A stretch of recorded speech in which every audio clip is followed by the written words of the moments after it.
বিসমিল্লাহির রহমানির রহিম। প্রিয় দেশবাসী, আসসালামু আলাইকুম। এবার এক অবর্ণনীয় পরিস্থিতির মধ্যে দিয়ে আপনারা পালন করলেন পবিত্র রমজান। দীর্ঘ এক মাস সিয়াম সাধনার পর পবিত্র ঈদ উল ফিতর। বক্তব্যের শুরুতেই আমি সবাইকে জানাচ্ছি ঈদ উল ফিতরের শুভেচ্ছা। যদিও এবারের ঈদে অনেকের ঘরেই থাকছে না ঈদ উৎসবের আমেজ। মরণঘাতী করোনা ভাইরাসের হানায় অনেকেই হারিয়েছেন প্রিয়জনকে। এরই ভিতর নানাভাবে ক্ষতিগ্রস্ত হয়েছেন বহু মানুষ। বহু স্বল্প আয়ের মানুষ চাকরি হারিয়েছেন। বহু অল্প আয়ের ব্যবসা বাণিজ্যের ব্যবসায়ীরা হারিয়েছেন তাদের ব্যবসা বাণিজ্য। অপরদিকে ক্ষমতাসীন অপশক্তির গুম, খুন, অপহরণ আর জেল জুলুম অনেক পরিবারকে দিয়েছে নিঃস্ব করে। এমন হৃদয় বিদারক পরিবেশের মধ্যে দিয়ে কাটছে মানুষের অনিশ্চিত প্রহর। একদিকে করোনা ভাইরাস আতঙ্ক, অন্যদিকে খাদ্যাভাবে ঘরবন্দি অসংখ্য অগণিত মানুষের হাহাকার।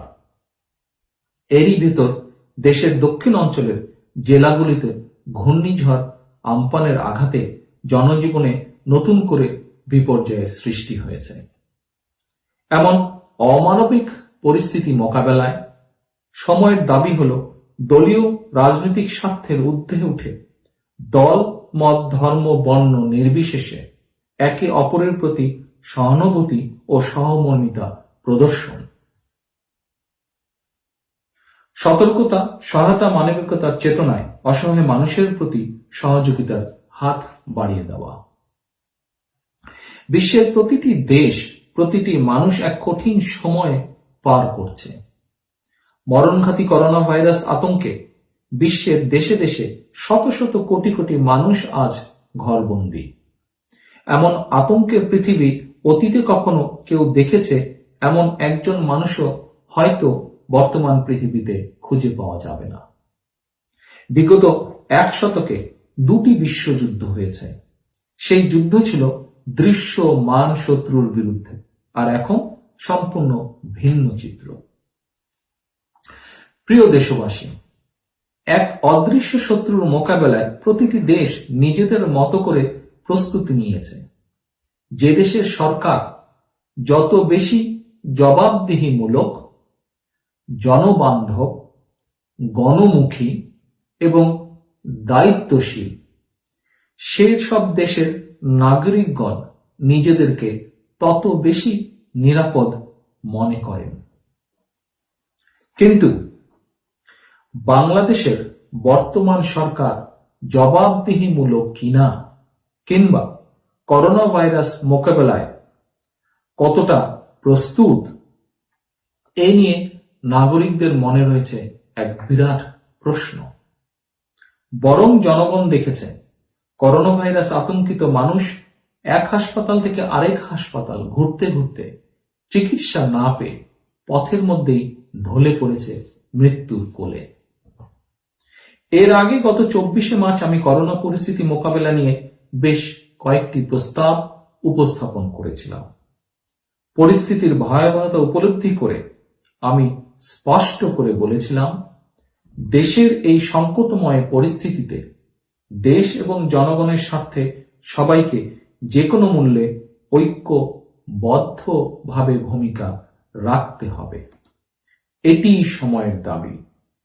প্রিয় দেশবাসী, বর্তমানে দেশের কোটি কোটি পরিবারে অসংখ্য মানুষের দিন কাটছে অর্ধাহার অনাহারে। ক্ষুধার যন্ত্রণায় করোনা ভাইরাস সংক্রমণের ভীতি উপেক্ষা করেও এক মুঠো খাবারের দাবিতে অসহায় মানুষ নেমে আসছে রাজপথে। বাড়ছে বুভুক্ষ মানুষের হাহাকার। দেশে চলছে নীরব দুর্ভিক্ষ পরিস্থিতি।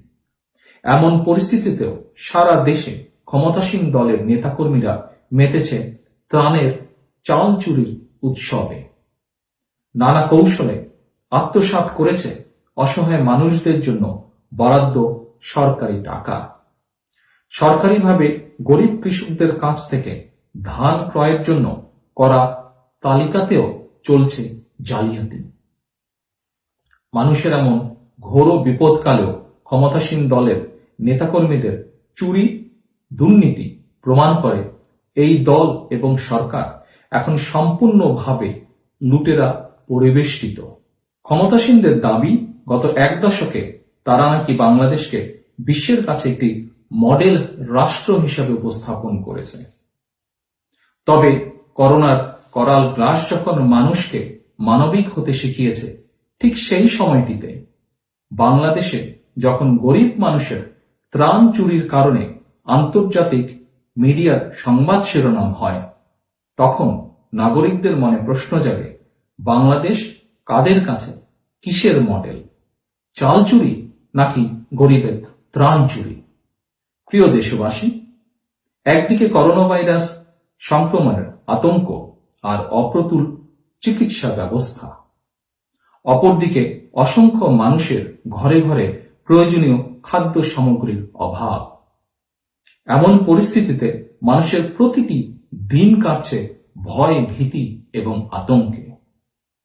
তাই আপাতত এই সময় ক্ষমতাসীনদের অপকীর্তি, অনাচারের দীর্ঘ ফিরিস্তি তুলে ধরতে চাই না।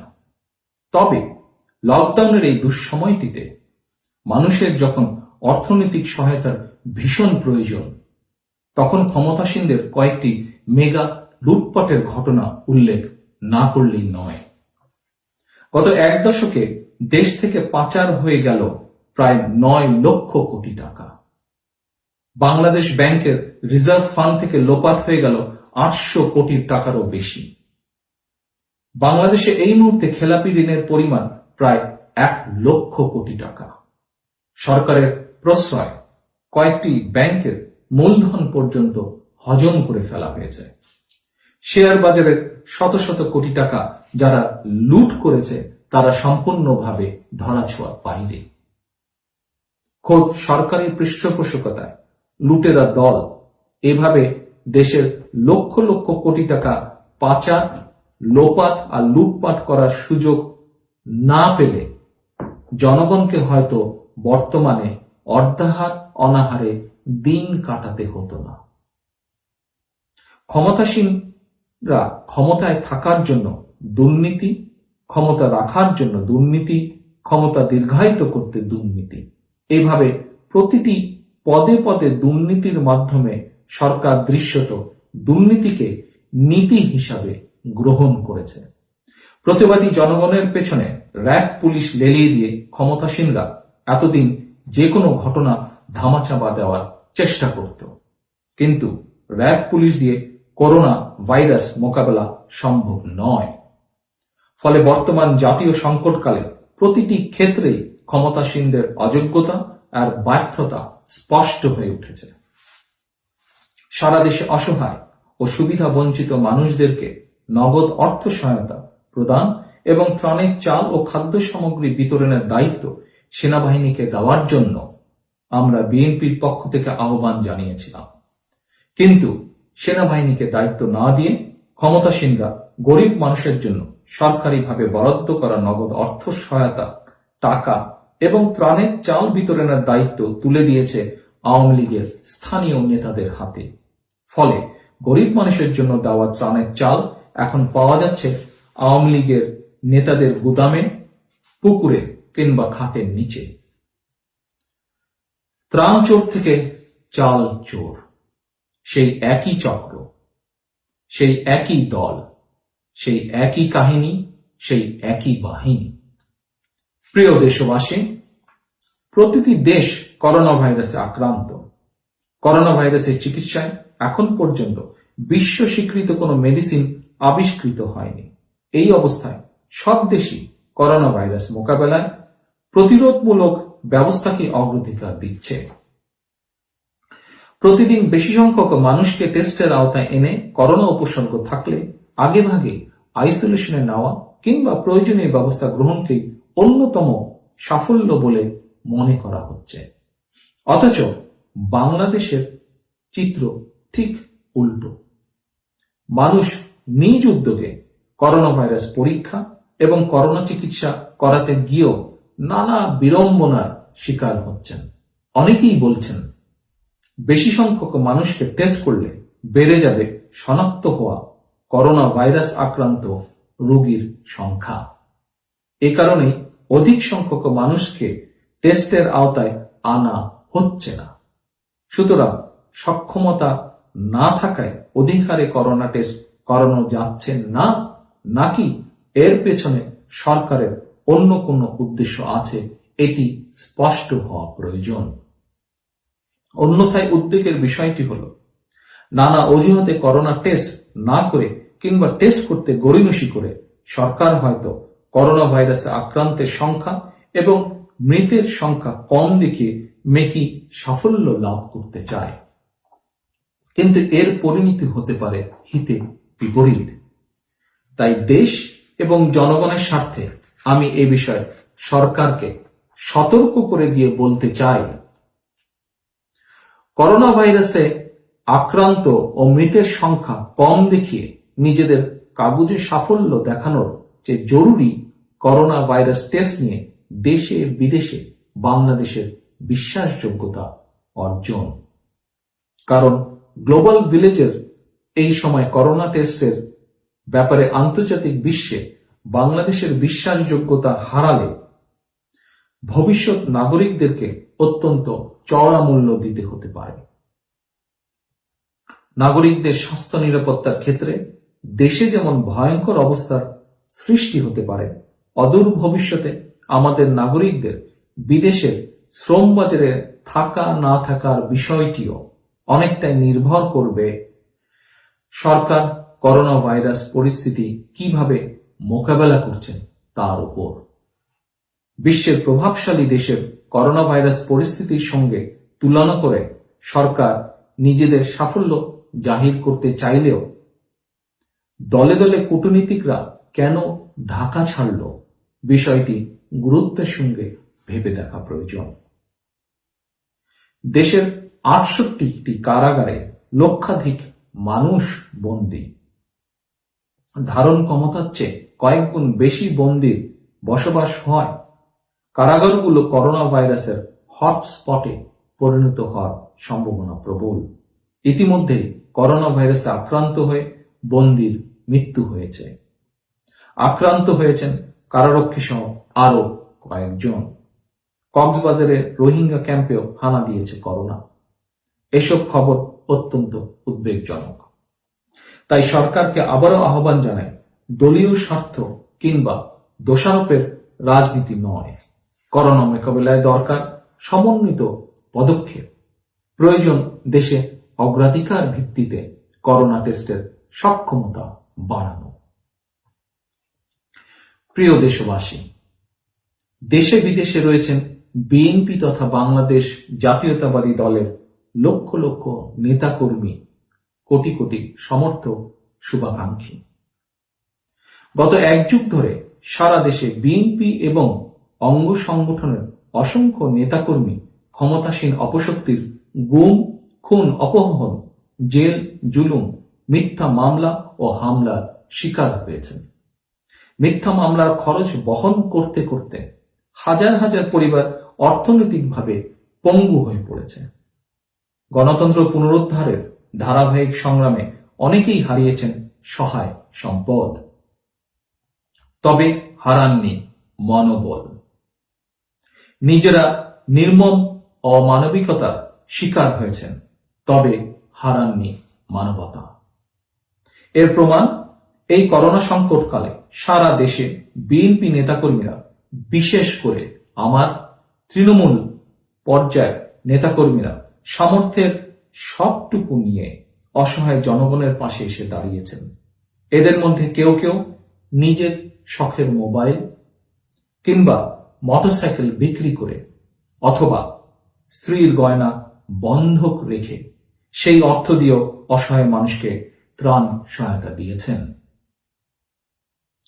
সতর্কতা, সহায়তা, মানবিকতা, এই চেতনায় সারা দেশে বিএনপি এবং এর অঙ্গ ও সহযোগী সংগঠনের নেতাকর্মীরা দেশে অসহায় মানুষের মধ্যে ত্রাণ সামগ্রী বিতরণ করছেন।